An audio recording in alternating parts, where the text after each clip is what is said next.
Baik, oke, Mas Farko langsung kita mulai. Selamat siang Mas Farko. Siang Mas Galang, gimana kabarnya? Oke, thank you Mas Farko, sehat kabar. Langsung kita mulai Mas Farko.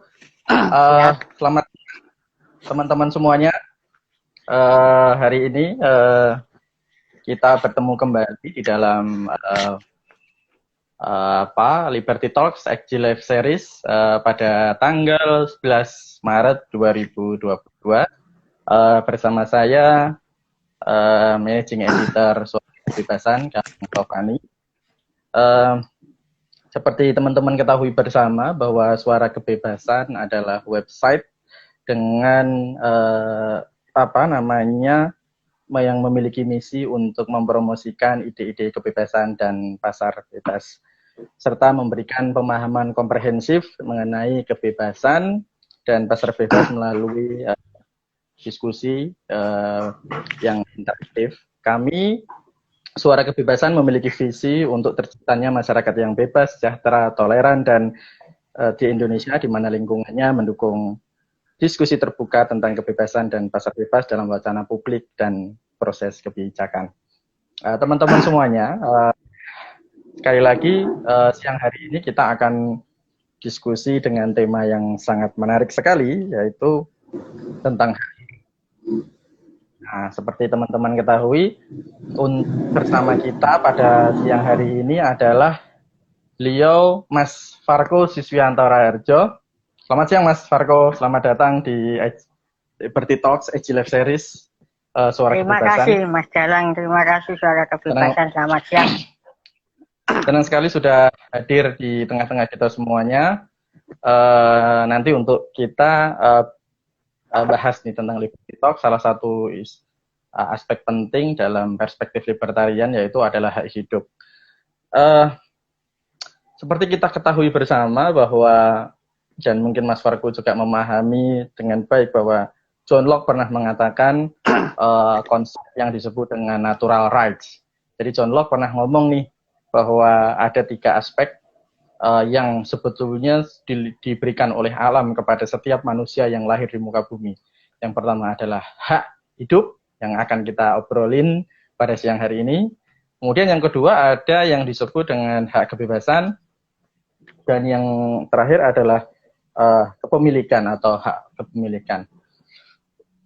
John Locke membahas itu dengan sangat menarik, ya. Dia mengatakan bahwa hak tersebut merupakan hak yang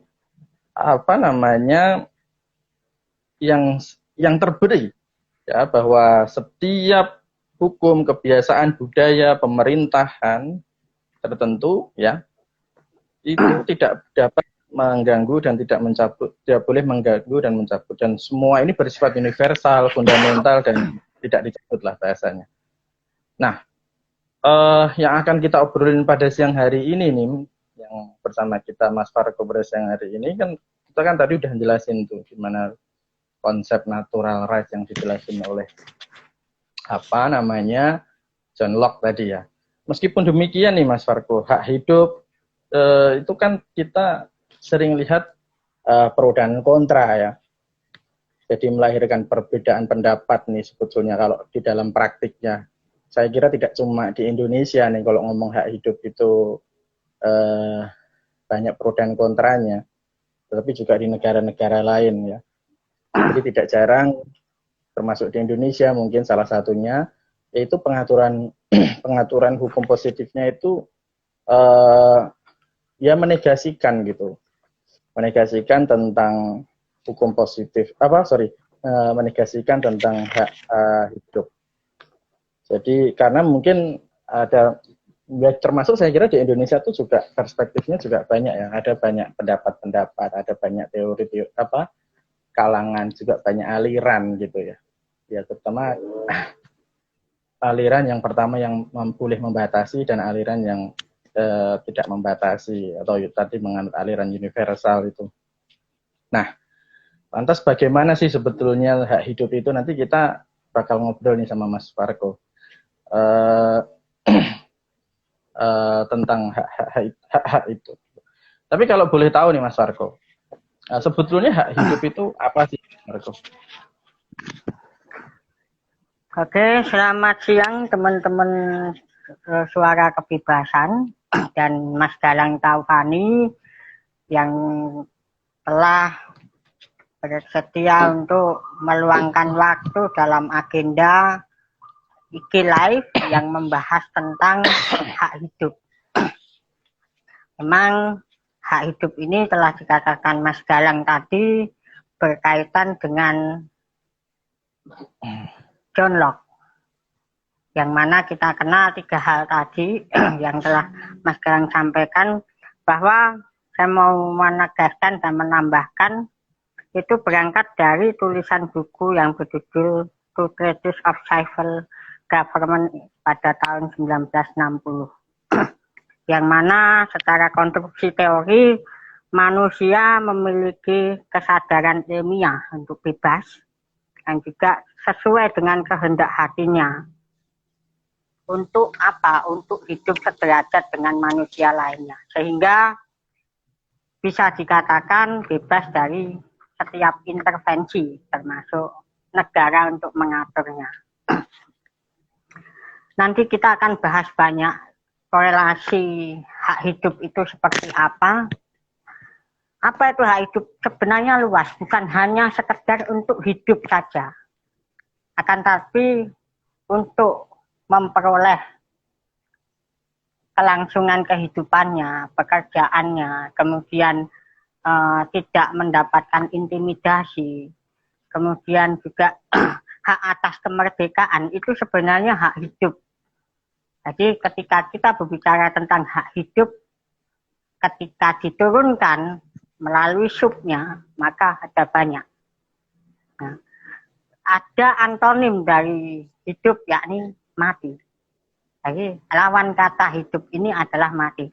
Maka kita akan juga nanti membahas bagaimana penerapan hukuman mati ini sebagai contoh bagi kajian yang kita akan bahas yang ini. Jadi ketika Mas Galang mengatakan apa hidup, bukan hanya sebatas hidup saja, akan tetapi luas. Hak mempertahankan dirinya, hak untuk bersuara, hak untuk berpendapat, hak untuk tidak mendapatkan intimidasi dari kekuasaan, itu hak untuk hidup. Itu. Begitu Mas Galang.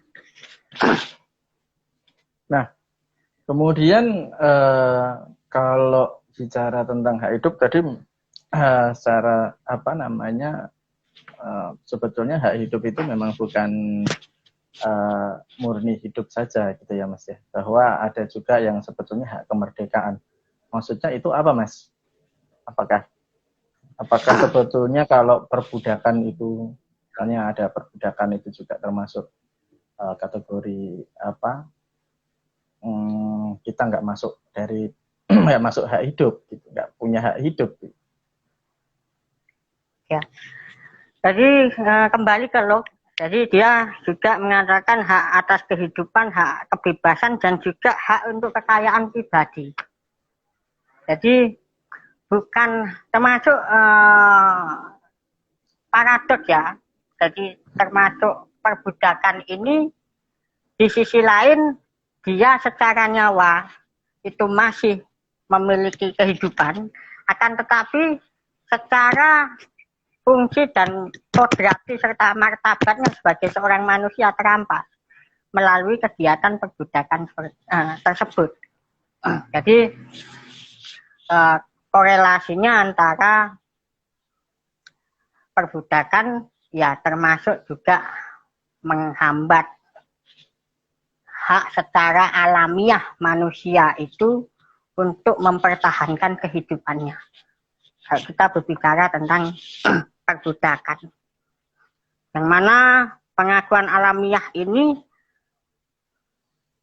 kuncinya ada pada satu martabat, dan yang kedua adalah hak yang sama. Jadi berbicara tentang hak hidup, otomatis hak yang sama dan mempertahankan kemartabatannya. Pertanyaan begini, apakah dengan perbudakan itu mengingkari martabat seorang manusia atau tidak? Mengingkari sebagai individu personal atau tidak. Nah, ini kita tanyakan kalau kita melihat dari sisi perbudakan. Dan memang banyak sudut pandang terkait dengan hak hidup ini. Ada juga yang mengatakan bagaimanapun harus dibatasi, ada yang mengatakan juga tidak, karena sifatnya universal itu tadi. Begitu Mas Galang, termasuk yang saya sampaikan tentang kalau misalnya ini ada yang memang ya mungkin karena ini ya Mas ya, karena memang teorinya itu berkembang akhirnya melahirkan pro dan kontra. Sebetulnya itu kalau kita mau dalami di dalam gitu Mas ya.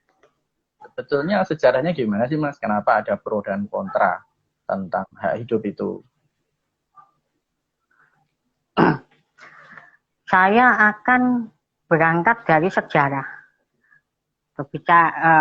Berarti di sini kan ada permasalahan martabat kehidupan seorang manusia ini dibatasi. Saya akan berangkat dari sebuah sejarah pada Undang-Undang Raja Hammurabi di Babilonia pada abad ke-18 sebelum Masehi. Di situ Undang-Undang Raja Hammurabi di Babilonia itu menetapkan 25 macam kejahatan yang mengalami sanksi hukuman mati. Sehingga sanksi hukuman mati ini merampas hak hidup dari individu. Jadi berangkat dari hukuman mati yang kita kenal dari kerajaan Hammurabi di Babilonia. Dahulu awalnya hukuman mati ini terbilang kejam dibandingkan sekarang.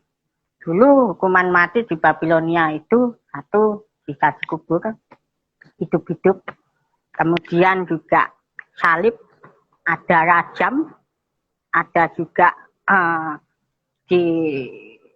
diinjak oleh gajah, cambuk, pancung, gantung, dan lain sebagainya. Ini dilihat masih cukup kejam. Akhirnya seiring waktu berubah. Hukuman mati itu dilakukan dengan cara satu, bisa tembak, dua, bisa suntik mati, kemudian juga kita melihat dengan hukuman sengat listrik yang itu dikenal bagi negara-negara di luar Indonesia. Kalau praktiknya di Indonesia, hukuman mati itu dilakukan dengan tembak. Sedangkan di luar negeri, di negara barat itu ada hukuman sengat listrik salah satunya. Nah, berawal dari sejarah itu maka muncul pro dan kontra. Ini kok individu hak dasar seseorang kok dihilangkan. Ingat pada abad 18 sebelum Masehi ini teori HAM belum dicetuskan oleh para filsuf, termasuk John Locke. Nah, kemudian seiring waktu muncullah yang namanya Magna Carta, semacam piagam yang mana di dalamnya mengakomodir kebebasan dan hak asasi manusia, termasuk hak untuk meneruskan kelangsungan hidupnya. Ini secara dunia yang saya akan ceritakan. Nanti di Indonesia seperti apa, saya akan bahas. Nah, jadi berangkat dari sejarah itu, sejarah hukuman mati tersebut, maka muncul pemikiran-pemikiran yang mana mengakomodir tentang hak hidup. Karena merasa bahwa beberapa kalangan merasa bahwa hukuman mati ini memang tidak tepat. Karena apa? Menghilangkan hak-hak yang secara kodrati diberikan oleh Tuhan kepada individu yang mana tidak bisa dicampuri oleh apapun. Begitu, Mas. Nah, sebetulnya kalau di Indonesia memang ada ya Mas ya pengaturan hukuman mati ya. Ya. Kalau pengaturan hukuman mati di Indonesia itu bagaimana Mas? Dan sebetulnya kan di Indonesia juga mengatur tuh, ada di konstitusi kita mengatur hak asasi manusia. Ya tentu kalau misalnya mengatur hak asasi manusia pasti mengatur hak hidup juga dong. Dan kalau kita lihat nih Mas Fargo, kenapa dan saya kira Indonesia itu adalah negara yang secara konstitusi progresif sekali karena mengakomodasi aspek-aspek yang berkaitan dengan hukuman mati. Mengakomodasi tentang hak asasi manusia. Lantas, kenapa misalnya diatur tentang hukuman mati misalnya?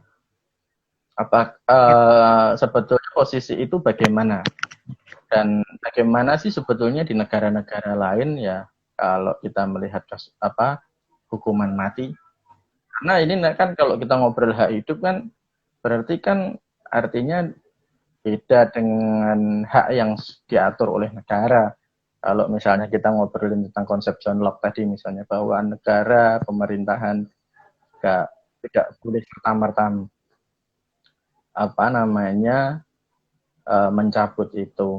Dan sebetulnya ini menarik sih nanti kalau misalnya mendiskusikan itu.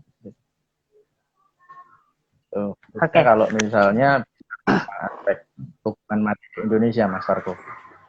Ya, hukuman mati di Indonesia ini berjalan secara historis. Jadi berangkat dari sebuah sejarah yang mana semasa itu diduduki oleh kolonialisme. Maka tidak heran warisan hukum di Indonesia sedikit atau banyak dipengaruhi oleh masa itu. Termasuk dalam hak asasi manusia. Pada era Dendles, hukuman mati ini diberikan untuk menutup celah atau bisa dikatakan adalah untuk membungkam pemberontak kependudukan di masa itu. Di era Dendles, di era kolonialisme, termasuk hukuman pengasingan. Nah, antara hukuman pengasingan dan hukuman mati ini mengikut sertakan ketika memang sudah tidak bisa melalui hukuman kurungan, juga hukuman pengasingan, maka hukuman mati juga diterapkan untuk membungkam itu.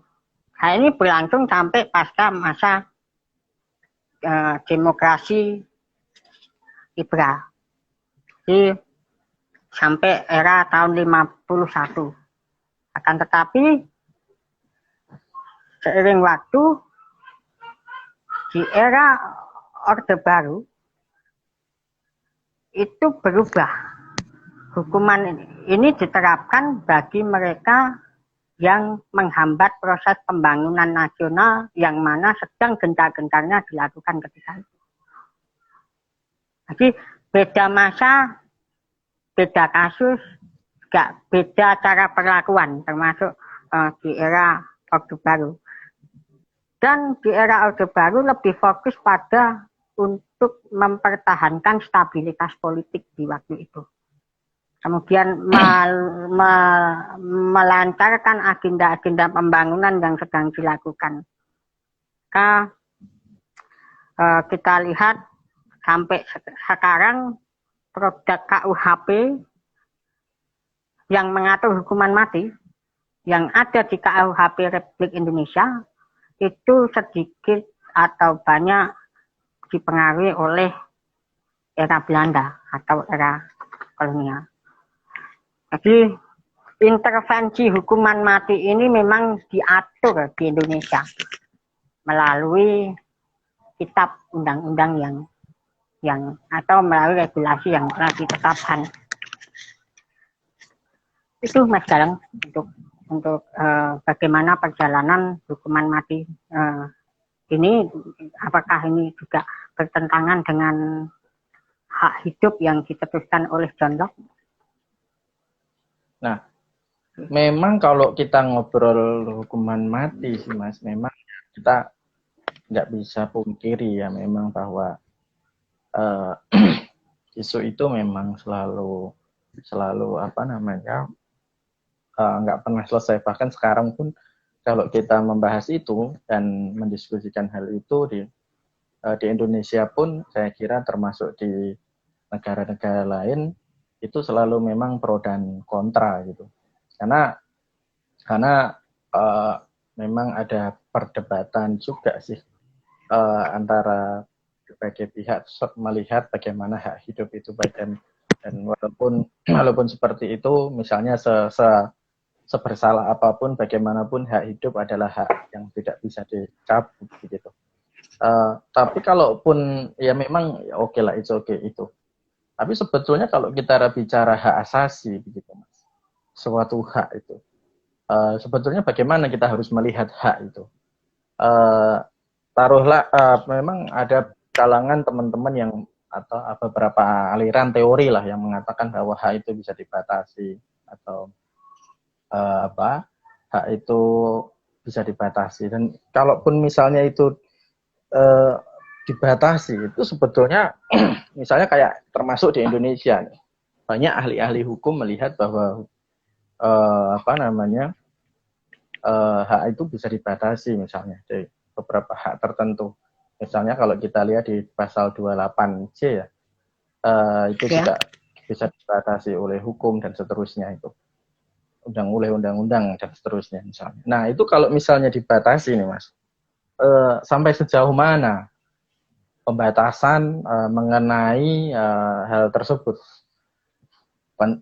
khususnya berkaitan dengan ya misalnya kita mungkin ada beberapa teori yang mengatakan beberapa hak memang tidak bisa dibatasi, ada hak yang bisa dibatasi, yang sebetulnya teori HAM itu gimana sih melihat hal itu? Oke.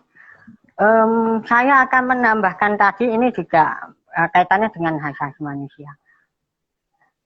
Kalau Mas Dalang pernah mendengar benturan aturan, ini masih kita jumpai. Di sisi lain, konstitusi kita mengatakan bahwa setiap orang berhak untuk hidup dan mempertahankan kehidupannya, Undang-Undang Dasar 45. Tapi di sisi lain, pada pasal 10 KUHP dikatakan bahwa ada yang namanya pidana pokok. Pidana pokok itu ada hukuman mati, ada hukuman penjara, kurungan, dan denda. Nah, berbicara tentang hal itu, apakah ini bertentangan dengan konstitusi atau tidak? Ini kan masih menjadi sebuah perdebatan. Ketika memang tidak memakai hukuman mati karena dianggap melanggar HAM, merampas hak-hak individu, termasuk kurungan dan penjara juga dianggap demikian. Lalu kita perlu bertanya, hukuman apa yang tepat untuk menindak para pelanggar kejahatan, para pelanggar undang-undang dan lain sebagainya. Karena bagaimanapun tidak bisa dibiarkan bebas secara keseluruhan. Bukan membatasi ya, istilahnya memberikan bukan membatasi ya, akan tetapi memberikan pemahaman bagaimana hak-hak yang diberikan kepada manusia di dalam kehidupannya juga didasari oleh norma misalkan. Kemudian apa yang tepat dilakukan dan apa yang tidak tepat untuk dilakukan. Lagi berbicara tentang hak asasi manusia seperti ini, kita melihat kondisi sosio masyarakat yang ada di negara yang bersangkutan. Karena barang tentu pasti di Indonesia berbeda dengan di negara lain. Jadi berbeda tersebut juga otomatis berbeda untuk penanganannya. Dan izin itu ada yang bertanya. Selamat siang teman-teman, silahkan jika ini dari ini ya admin ya. Saya kira ada yang bertanya. Jadi berbicara tentang hak tersebut terkadang kontradiktif antara teori pemikiran dan juga regulasi yang disahkan. Bagaimanapun yang dipatuhi di saat ini di Indonesia adalah aturan hukum juga regulasi. Jadi seperti itu, Mas. Demikian. Nah, kalau misalnya memang hukum ya Mas ya, lantas sampai hukumnya harus dibentuk seperti apa tuh Mas, agar hukum itu hukum itu harus gimana sih? Ada nggak sih semacam prinsip-prinsip atau semacam dasar bagaimana hukum itu harus dibuat supaya hukum yang dibuat itu tidak mengingkari gitu atau menegasikan konsep-konsep itu, konsep-konsep hak yang dimiliki oleh manusia sejak lahir. Misalnya kalau kemarin kita sempat ngobrol nih Mas, bahwa setiap orang itu kan banyak nih, kalau kita bicara konsep, misalnya mau membandingkan dengan hak yang lain seperti hak kepemilikan, itu jelas tuh kan ada orang punya hak milik atas barang atau benda. Tapi di titik-titik tertentu misalnya ada perampasan, ada pengambil alihan secara paksa, bahkan dilakukan melalui tindakan-tindakan kekerasan misalnya. Nah, sebetulnya tapi kan kita bisa lihat bahwa hukum memang mengatur itu gitu loh. Dan sebetulnya apakah memang perlu sih sebetulnya kita melihat bahwa hukum yang dibuat itu prinsipnya bagaimana? Dan kira-kira kalau misalnya melihat dalam kasus Indonesia nih, Pak Parko, apakah hukum aturan-aturan yang mengatur tentang hak hidup di Indonesia itu di beberapa undang-undang misalnya atau di konstitusi itu sudah tepat atau belum gitu? Nah, teman-teman semuanya, ini gini Mas Parko, kita akan buka juga sesi tanya jawab bagi teman-teman semuanya yang ada di IG Live Series ini. Kalau barangkali teman-teman punya pertanyaan, punya hal yang ingin disampaikan, silahkan juga nih di-share atau ditulis di dalam kolom chat IG Live Series kita pada hari ini. Silahkan nanti teman-teman sampaikan semuanya. Nanti sambil, ini kan Mas Fargo juga bisa lihat nanti di kolom chat, jadi nanti bisa langsung direspon juga oleh Mas Fargo. Nah, jadi itu Mas Fargo. Gimana sih regulasi, terus kemudian pengaturan di Indonesia? Apakah sudah sesuai Mas? Apakah sudah bagus? Tapi mungkin ya bisa di ini dulu, sebetulnya prakteknya gimana dulu, terus kemudian aturannya gimana dulu, kemudian prakteknya di Indonesia apakah sudah tepat atau belum itu melihat itu. Kita melihat bahwa konstitusi kita mengatur Indonesia adalah negara hukum. Itu sudah jelas dikatakan bahwa Indonesia adalah negara hukum, restat ya, kalau bahasa hukumnya adalah restat, bukan negara yang berbasis kekuasaan atau mazhab.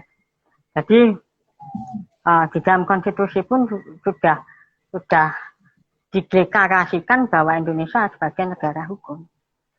Seperti apa sebuah aturan-aturan itu supaya mengakomodir HAM? Saya rasa di konstitusi sudah diakomodir dari mulai pasal 28 sampai pasal 31. Termasuk pasal yang mana pakai miskin anak kerangka dipelihara oleh negara. Berarti kan di situ ada upaya untuk menjamin hak asasi, kemudian hak untuk berserikat, berkumpul dan menyatakan pendapat, hak untuk bela negara. Ini sebenarnya sudah dicantumkan dalam Undang-Undang 45. Kan tetapi problem ada pada kemarin, mungkin beberapa tahun atau beberapa waktu kita juga sempat dengar perbaikan KUHP, yang mana saat ini masih menjadi menimbulkan friksi pro dan kontra dan lain sebagainya. Nah, roh antara Undang-Undang Dasar 45 dan KUHP ini apakah seiring sejalan? Itu satu. Yang kedua, seperti apa? Tentunya sudah pasti idealnya sebuah peraturan atau sebuah regulasi yang mengakomodir HAM ini bukan hanya diberikan secara tekstual, bukan pada aspek formulasinya saja, sampai pada adopsi kebijakannya saja tidak. Karena seringkali hal itu hanya sampai pada adopsi kebijakan, tetapi dalam rangka implementasi kebijakan, aktor-aktor yang melaksanakan tidak sesuai dengan regulasi yang sudah ditetapkan. Jadi kontradiktif atau paradoks. Termasuk contoh tentang kepemilikan. Kepemilikan itu tidak semerta-merta langsung diambil saja. Misalkan dalam hal ini adalah negara dengan masyarakat untuk pembangunan infrastruktur, untuk pembangunan fasilitas-fasilitas publik, yang mana memang diberikan hak pada negara untuk itu. Yang mana bahwa sesuai yang dikatakan bumi, air, dan kekayaan yang terkandung di dalamnya dikuasai oleh negara dan digunakan sebesar-besarnya untuk kepentingan rakyat. Ya memang betul, akan tetapi bukan asal untuk mengambil saja negara, akan tetapi perlu juga mempertimbangkan aspek hak asasi yang dimiliki oleh pemilik lahan misalkan, pemilik aset misalkan. Ini perlu dilihat. Jadi selain sisi hukum atau sisi peraturan, perlu juga dilihat sisi nurani, sisi kemanusiaan. Ini yang perlu menjadi perhatian bagi semuanya, termasuk bagi pegiat akademik dan lain sebagainya. Kita sering melihat bahwa terdapat konflik-konflik horizontal maupun vertikal tentang lahan, tentang penguasaan tanah dan lain sebagainya. Konflik itu terjadi berarti kan ada masalah. Kalau tidak ada masalah, tidak mungkin terjadi konflik. Masalahnya apa? Yang masyarakat atau rakyat atau yang berkaitan dengan hal tersebut merasa hak-haknya tidak diakomodir. Nah, ini adalah problem. Maka perlu sebuah formulasi atau redesign kebijakan dalam bentuk peraturan yang lebih atau lebih berkonsentrasi pada akomodir nilai-nilai kemanusiaan. Ingat, Pancasila menganut juga ayat ketiga persatuan kemanusiaan yang adil dan beradab. Nah, kemudian diturunkan dalam Undang-Undang Dasar 45 yang mana pasal 28 sampai 31, hak hidup, hak bertahan kehidupan, hak memperoleh pekerjaan. Nah, ini sebenarnya desainnya sudah bagus, akan tetapi peraturan-peraturan yang di bawahnya terkadang bertabrakan atau berbenturan dengan peraturan yang ada di atasnya. Kalau kita melihat dari sisi regulasi kebijakan, itu Mas Galang. Jadi lebih lah untuk selain sisi regulasi lebih juga mengakomodir sisi-sisi kemanusiaan. Gitu. Karena bagaimanapun hak asasi manusia ini merupakan kodrat yang diberikan Tuhan dalam hidupnya. Begitu, Mas. Nah, Lantas misalnya apa ada nih berkaitan dengan undang-undang apa itu Mas yang narkotika itu ya apa? Nah itu kan juga mengatur tuh mengenai seringkali orang mengatakan itu menegasikan tentang aspek hak hidup atau menyampaikan hak hidup. Nah sebetulnya Anda kalau Mas Farko melihat undang-undang narkotika itu gimana Mas? Apakah misal apakah penggunaan hak penggunaan hukuman mati itu misalnya dalam rangka untuk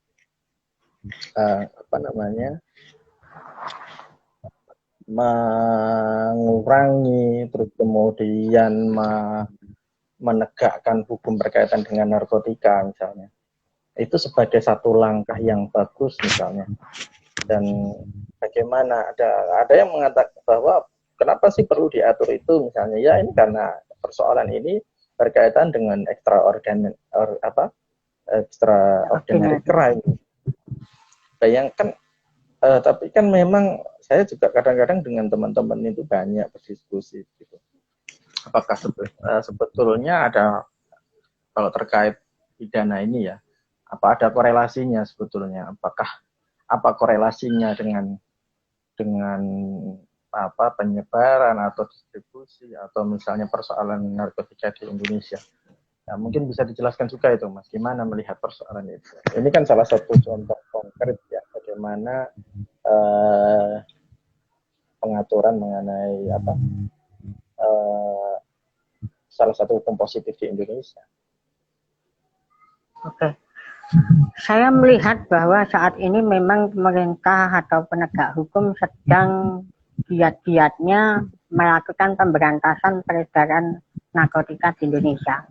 Mengingat Indonesia bukan lagi transit ya atau tujuan lewat, akan tetapi sudah menjadi salah satu pasar potensial internasional peredaran narkoba.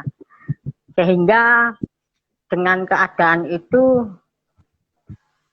keluarlah beberapa kebijakan termasuk tindakan tegas bagi para pengedar, para bandar, apalagi di situ yang terlibat adalah aparat penegak hukum, bisa polisi dan lain sebagainya. Kita melihat bahwa ada beberapa posisi dilematis yang memang dihadapi dalam rangka penegakan hukum. Memang ada hal-hal yang mana mengingkari nurani masyarakat atau mengingkari nurani publik. Di sisi lain juga pemerintah menegakkan atau memberikan ruang hak asasi manusianya dengan proses rehabilitasi bagi pengguna. Ini kita melihat ada pengguna. Terlepas di situ nanti akan ada hukuman tambahan berupa penjara atau tidak. Tetapi beberapa tahun yang lalu kita sudah melihat untuk kasus narkotika, beberapa para tersangka sudah dilakukan eksekusi hukuman mati. Gerasi yang diajukan, kemudian tinjauan kembali sampai tingkat kasasi tidak membuahkan hasil. Akhirnya mereka takluk di depan regu tembak. Nah, ini memang menjadi sorotan bukan hanya di Indonesia, akan tetapi sorotan di dunia internasional.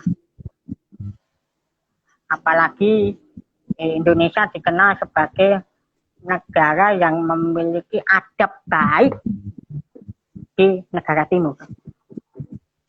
Nah, saya melihat bagaimana meneropong tentang regulasi undang-undang narkotika ini dan penerapannya. Satu, melihat kasusnya atau melihat persoalan yang ada. Sekarang tentu pengguna bisa saja itu menjadi korban. Bisa juga yang disangkakan menjadi seorang pengedar itu ternyata juga berpotensi sebagai korban. Tas, dititipi tas misalkan.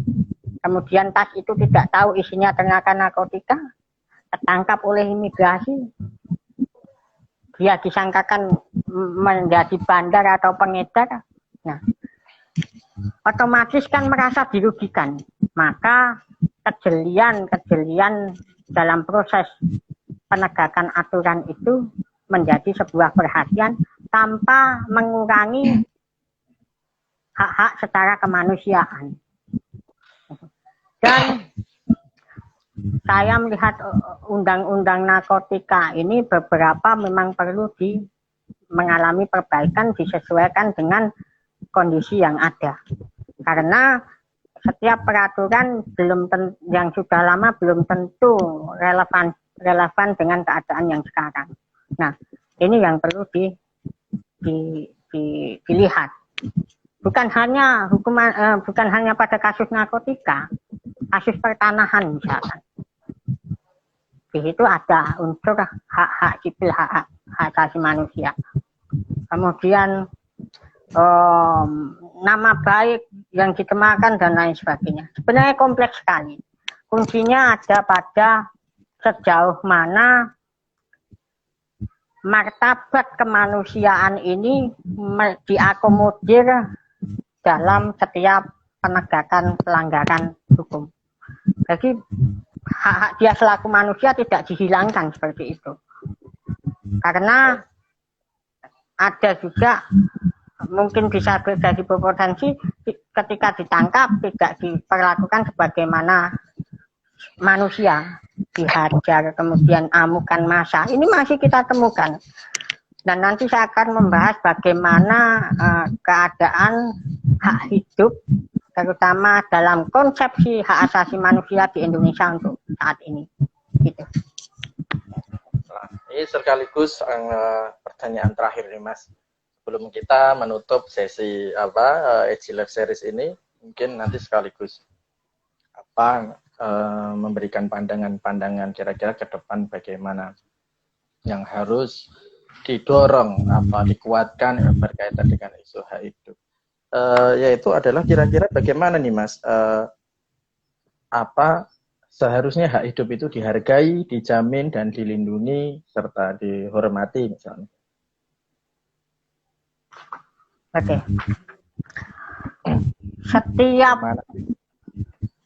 Setiap manusia memang secara kodrati diberikan hak, kehadirannya di dunia otomatis kan sebagai diberikan hak untuk hidup dari Tuhan kepada manusia.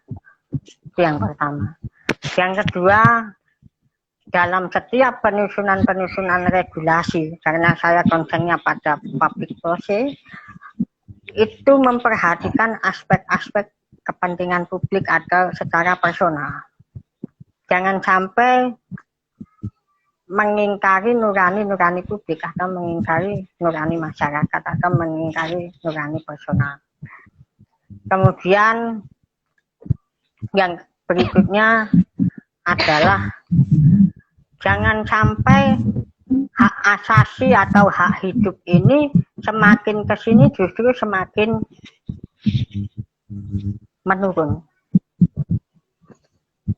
Dengan berbagai peristiwa-peristiwa yang kita lihat, dinamika di masyarakat yang kita lihat, beberapa kasus konflik horizontal, konflik vertikal, ini otomatis menjadi teropong yang harus dilihat secara jeli, khususnya bagi policymaker untuk lebih mengakomodir hak asasi manusia.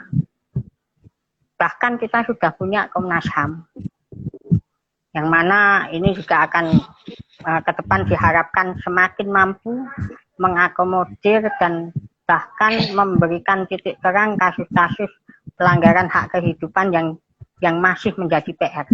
Banyak mungkin tidak tanpa saya sebut, masih banyak kasus-kasus yang melanggar hak hidup manusia yang terjadi di Indonesia khususnya belum menemukan titik terang.